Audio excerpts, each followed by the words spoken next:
Hi everybody, my name is Jens Larsen. We need to use the things that we practice. If you're already subscribed to my channel, you know that I have a lot of videos on arpeggio types, using different chromatic enclosures and pentatonic scales, and the best way to get that into your playing is to write your own jazz licks. In this video I'm going to take a simple 2-5-1 in the key of B flat major, and then I'm going to start writing some different jazz licks, and I'm going to go over each step of the way and talk about the thinking behind it. And in the process I write 5 or 6 2-5-1 lines with some arpeggios, chromatic enclosures and also dominants. So the progression I'm using in this video is a 2-5-1 in the key of B flat, and that will be this. So C minor 7, F7 to B flat. So just to get started, we can take something really simple. We need something on the 2 chord. Let's just take the arpeggio of the 2 chord itself, so a C minor 7, that will be this arpeggio. And if we're playing lines in 8 notes, just also again to keep it a little bit simple, and also because most of the time when you're writing jazz and when you're working with jazz, then the main subdivision is going to be 8 notes. So we now have covered 4 of the 8 notes in the first bar. So we need to fill up half a bar with material on C minor 7. And the easiest way to do that is probably to decide which note we want to land on the F7. So we have a target note that we're playing towards. That's going to make the line sound a lot more logical, and it's going to give it some direction. So to make a really sort of obvious and a clear choice for F7, let's do the 3rd. So the A. So that means that we're now going to play, and then we need to come up with a melody that ends here in a logical way. So there are a few ways we can do that. The first one would be to use a chromatic enclosure like this one.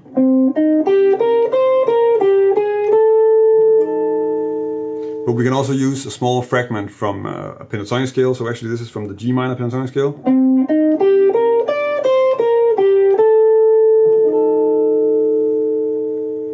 Or we can use another scale run.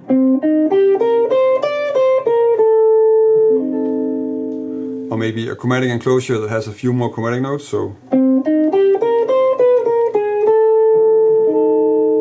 if you look at these examples as an exercise in using a C minor 7, then what is happening is really simple. I'm first just playing the C minor 7, which is what I'm working on.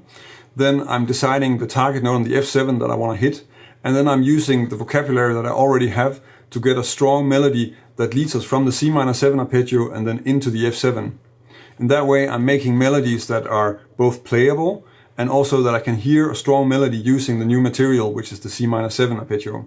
Of course you can do this with any kind of structure that you're working with, as long as you can fit it in the bar. This way of working is how you start to write licks that move naturally from one chord to the next, and which also contain the material that they're working on.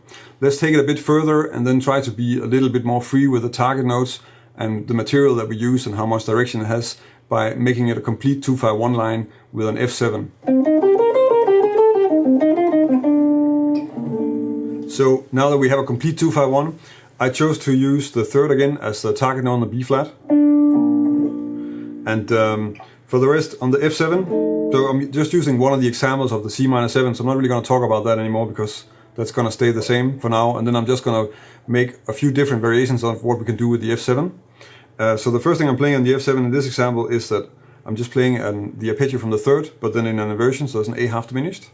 So I'm sure you're aware about the fact that if you have an F7, you can also use the arpeggio from the 3rd, which is an A half diminished. So, and this is just an inversion of that. And then I'm using the F7 arpeggio to make a small melody, so that's this. And the point of this is again just the same, that I'm just trying to target the D. So we get the...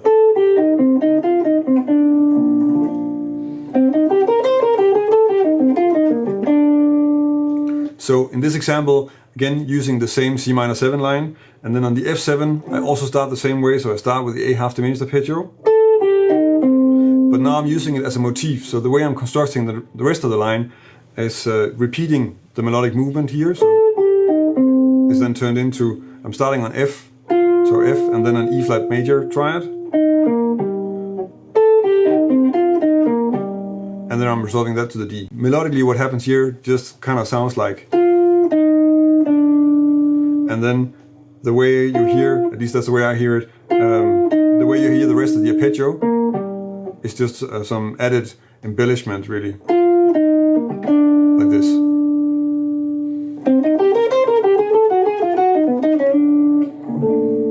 So now I'm starting to use an altered dominant on the F7. I'm of course still starting with the A because that note is still there.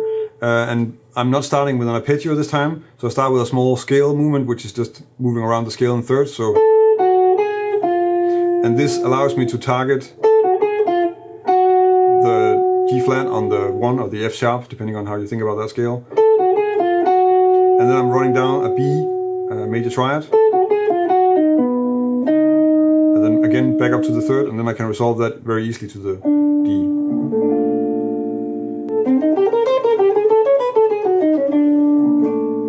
So in this line I'm using a different scale run on the F7. So I get to the A and then I'm skipping up to the D flat. And then just making this small, really simple scale melody. And then to get to the D on the B flat, I'm doing this movement, which is basically like a pentatonic movement. It's also very sort of typical for me, the way I think about it, as like sharp 9, flat 9, and then the flat 7, flat 13, and then resolving that to the D.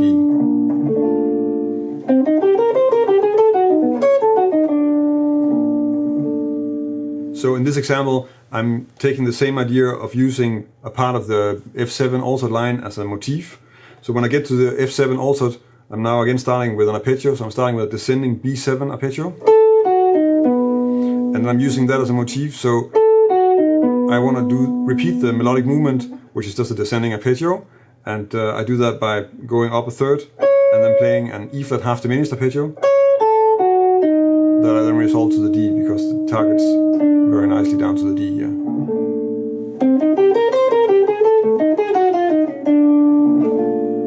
This example uses a stack of fourths on the F7 altered. So that's kind of playing an arpeggiated version of an F7 sharp 9 or a B7 13, however you want to look at it. So we get the normal C7, C minor 7 line, third on the F7,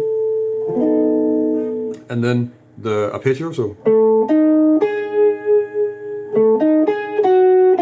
And then just down the scale, resolving to the D. So as you can tell, it's important to have some small patterns that you can use as building blocks in longer lines.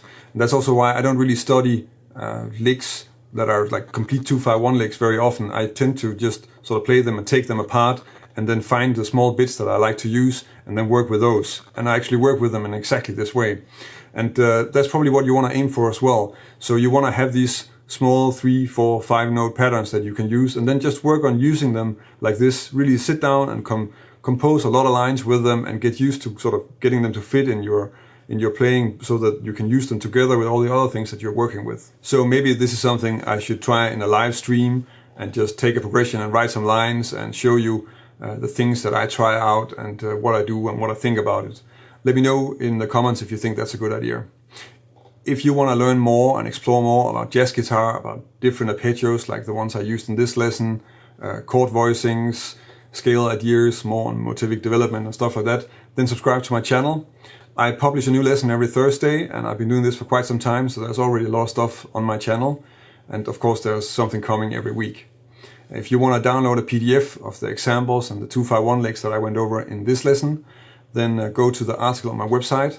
On there's a PDF download, so you can also check it out away from the video and away from my blog.